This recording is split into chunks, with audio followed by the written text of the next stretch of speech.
So let's do another one. Same thing. Find the value of x. We need to split this into parts.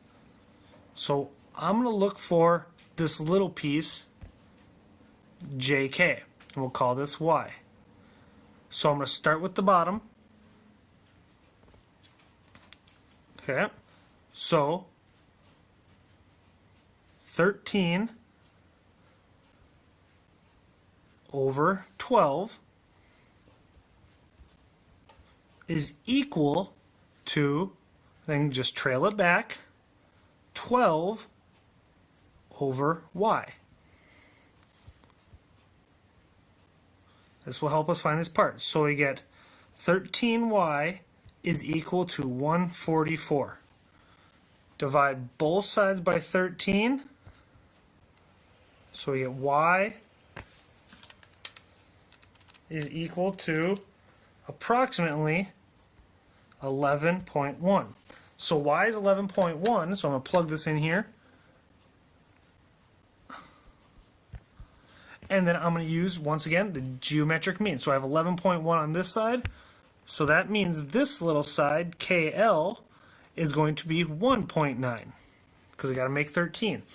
So now if we have our triangle here, I'm going to try to redraw it so it's a little bit clearer what I'm working with. So if we got this set up, we have 11.1 and 1.9. We have x here. We can use those numbers.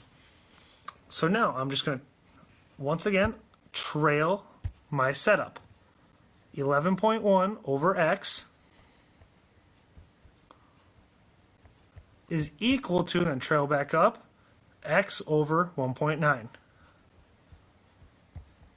So x squared is equal to, grab your calculator, and you'll get 21.09. Take the square root of that. So x is equal to approximately 4.6. So there we go. That's all we're looking at doing. We have to use these and practice. So the diagram below shows a cross section of a swimming pool. What is the maximum depth of the pool? So this is another situation. We got to find this. I'm going to use that to find the length. So I'm again going to call it y. So here's our, here we go. So trail that setup. So the whole thing, 165 over 152 is equal to, then trail back up, 152 over y. There's our setup, all right? So back to proportion work. There's nothing new. The setup is the hardest part. Once you got the proportion, it's easy work. 165 y is equal to 23,104. Divide both sides by 165.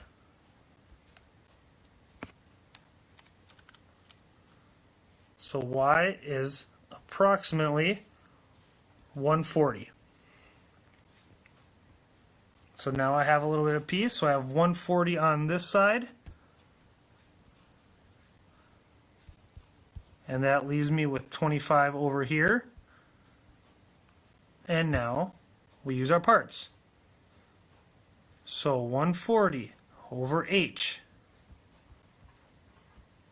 is equal to h over 25. So we get h squared is equal to 3,500. Take the square root on both sides. So we get h is approximately 59.2. There we go. Okay. Now, that's only this part right here. That's that part. if we don't want that part. Okay, so we found h right here, but we got to include this 48. So we got to add another 48 inches on top. So the max depth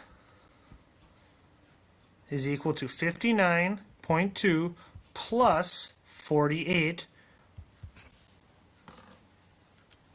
which gives us 107.2 feet. And there we go. One more example. Okay, and this one is just a very basic one. To find the cost of installing a rock wall in your school gymnasium, you need to find the height of the gym wall. You use a cardboard square to line up the top and bottom of the gym wall. Your friend measures the vertical distance from the ground to your eye and the distance from you to the gym wall. Approximate the height. So here we go. So yeah, we can easily approximate here. If we have a perfect right angle here, that means we can use the geometric mean. So if we just trail this, let's make this one easy. 5 over 8.5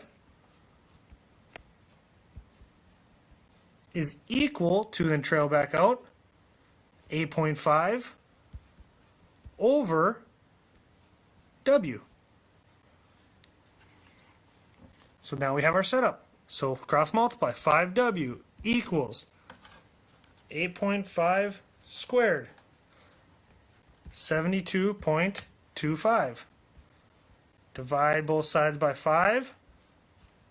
So W is equal to 14.45. Whoop. Okay, so remember, that's just W. Now we need the whole thing right here, the whole wall. So that means we got to add that extra 5 feet we didn't account for.